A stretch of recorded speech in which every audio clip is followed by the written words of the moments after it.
بسم اللہ الرحمن الرحیم الحمد للہ رب العالمین وصلی اللہ علی محمد وآلہ الطاہرین انا للہ وانا الیہ راجعون۔ بسم اللہ الرحمن الرحیم اللہم صلی علی محمد وآل محمد وعجل فرجہم ولا ناداہم انا للہ وانا الیہ راجعون۔ تمام مسلمانوں کو وفات حضرت خدیجہ الکبریٰ سلام اللہ علیہا پر تعزیت پیش کرتے ہیں، اور ساتھ ہی حضرت آیت اللہ خامنائی اور ان کے رفقا اور گھر والوں کی شہادت پر تعزیت پیش کرتے ہیں۔ ہمیں یہ جان لینا چاہیے کہ رسول اللہ صلی اللہ علیہ وسلم اور جناب سیدہ سلام اللہ علیہا مولا امیر المؤمنین امام حسن امام حسین علیہم السلام اور باقی ائمہ کو شہید کیا گیا، اور ان کے شہید کرنے سے بھی یہ اہل بیت کے آثار کو مٹا نہ سکے۔ ہمارے علماء اور مراجع پر بھی ظلم ڈھائے گئے، انہیں قتل کیا گیا، شہید کیا گیا، لیکن دشمن کبھی بھی کامیاب نہ ہو سکا۔ غلبہ ہمیشہ حق کا ہی ہوگا اور حقی سر بلند ہو کے رہے گا۔ بعض جگہ آغا خامنائی کی شہادت پہ جشن منایا جا رہا ہے، جس سے کچھ لوگ رنجیدہ بھی ہوئے، تو جان لیں کہ یہ وہ لوگ ہیں کہ جنہوں نے مولا امیر المؤمنین سے بھی جنگیں کی اور ان کی شہادت پر بھی خوشیاں منائیں،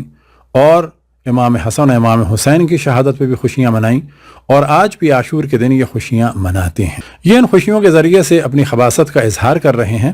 تو اس میں قطعاً رنجیدہ ہونے کی ضرورت نہیں۔ اسی طریقے سے یہ جان لیں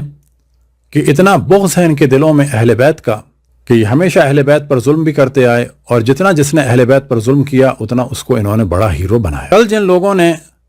خیبر سے فرار اختیار کی تو خیبر کے یہودیوں ہی نے انہیں پھر فاروق اعظم کا لقب دیا،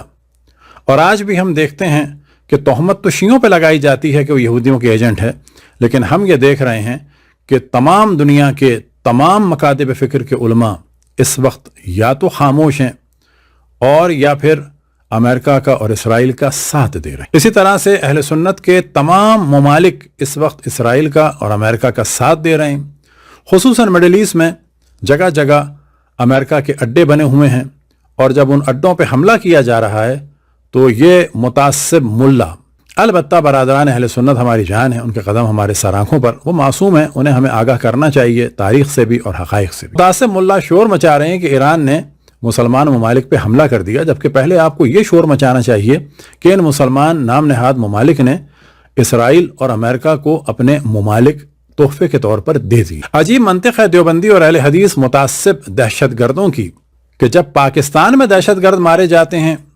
آرمی کے ہاتھوں تو کہتے ہیں کہ طالبان اور خوارج مارے جا رہے ہیں، جب ایران میں یا عراق میں یا شام میں یہ دہشت گرد مارے جاتے ہیں تو کہا جاتا ہے سنی مارے جا۔ افغانستان پر حملہ ہو رہا ہے تو یہ دہشت گردوں پہ حملہ ہو رہا ہے، لیکن عرب ممالک میں جو امریکہ کے اڈوں پہ حملہ ہو رہا ہے تو پھر کہہ رہے ہیں کہ یہ اسلامی ممالک پہ حملہ۔ حقیقت یہ ہے کہ ایران نے اپنے آپ کو داؤ پہ لگایا اور فلسطین کا دفاع کیا، لیکن اہل سنت نے شیعوں کی ضد میں فلسطین کو ہی بھلا دیا، حتیٰ 60,000 کے قریب فلسطینی شہید ہو گئے،